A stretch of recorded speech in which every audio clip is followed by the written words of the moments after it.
Hello bachcho, let's read the question. Describe the legacy of the French Revolution for the peoples of the world during the 19th and the 20th centuries.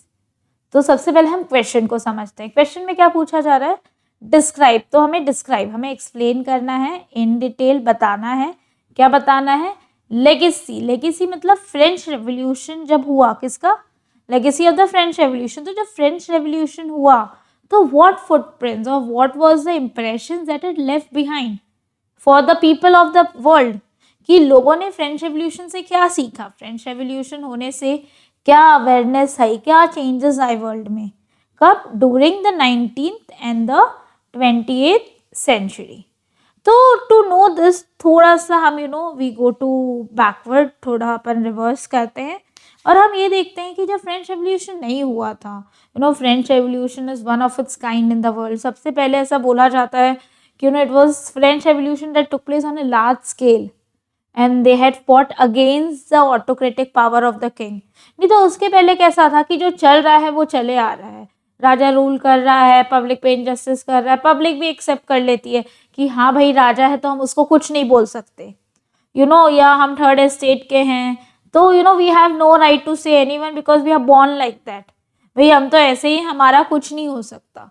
तो French revolution के पहले क्या हुआ था कि किसी ने आवाज ही नहीं उठाई थी कि कुछ चेंज आना चाहिए, जो जैसी लाइफ चल रही है वैसी चल रही थी. बट जब फ्रेंच रेवोल्यूशन हुआ तो वर्ल्ड में लोगों ने देखा कि नहीं, जो चल रहा है वैसे नहीं चलना चाहिए. अगर हमें गलत लग रहा है तो हमें उसके खिलाफ आवाज उठानी चाहिए. We have to bring a change, और छोटा चेंज नहीं, we have to bring a complete change, change which is important for the world. So जब फ्रेंच रेवोल्यूशन हुआ तो पूरे वर्ल्ड में पीपल बिकेम अवेयर कि नहीं, चेंज आना जरूरी है, हमारे साथ अन्याय हो रहा है या हमारे साथ गलत हो रहा है, और we are ruled, we have autocracy that is existing, we should not. तो इसके वजह से क्या हुआ कि बहुत सारी दूसरी countries which were under very powerful Kings who were not taking care of their people in the kingdom, they started revolutionary movements. Like even in India, if we see after the French Revolution, पहले कैसा था? अरे Mughals आ रहे हैं, अरे Afghans आ रहे हैं, and so many people are coming ruling over India. Indian kings are only ruling over India. लोगों का ध्यान रख रहे हैं तो ठीक है, गरीबी बढ़ रही है तो ठीक है, लोग मर रहे हैं तो ठीक है. बट क्या हुआ when the French Revolution took place, even our people, they got, very inspired by it. And they said कि when they can fight about the wrongdoings, why can't we? So एक सबसे important चीज जो हुई थी was the beginning of the revolutionary movements. अब क्या हुआ? रेवोल्यूशनरी मूवमेंट तो हुआ, बट उसके साथ साथ French also came up with very new ideas. वो आइडियाज जो लोग अनअवेयर थे वो टाइम पे, कि भाई हाँ, लिबर्टी जैसी भी चीज होती है, फ्रीडम जैसी भी चीज होती है, इक्वालिटी जैसी भी चीज होती है, irrespective of caste, creed, gender, sex, etc. we all are the same. भाईचारा नाम की भी कोई चीज होती है, वो कैसे पता? फ्रेटर्निटीज है, because of the French revolution.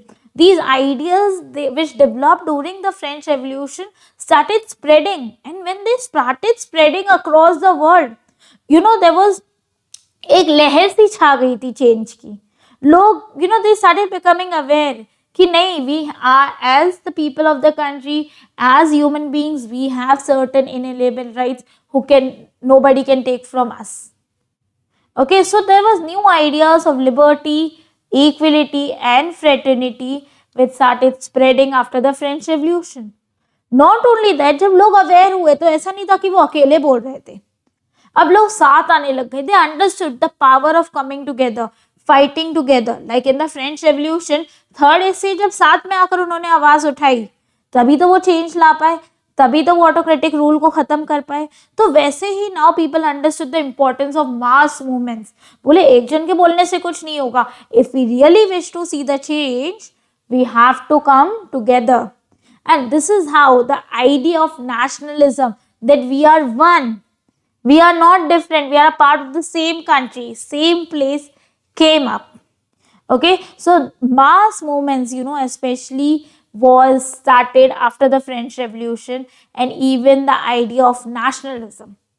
जब नेशनलिज्म, देशभक्ति बढ़ने लगे, we are a part of the country, हम अलग अलग नहीं है, all of us are the same, they started feeling proud about their country, they started feeling, no, we are a part of this nation, this is our motherland, okay, nobody can come and rule over us, capture it, this is our place. So the concept of nation, this new term of nation, it actually got a new meaning. So many countries, after the French Revolution, they started revolutionary movements and people came together and they fought and they got freedom. Especially, the European countries which were bounding the France at that point of time, South America, even in India, if we see, we are in, we were influenced by the French Revolution so much and we fought against the British and we threw them out.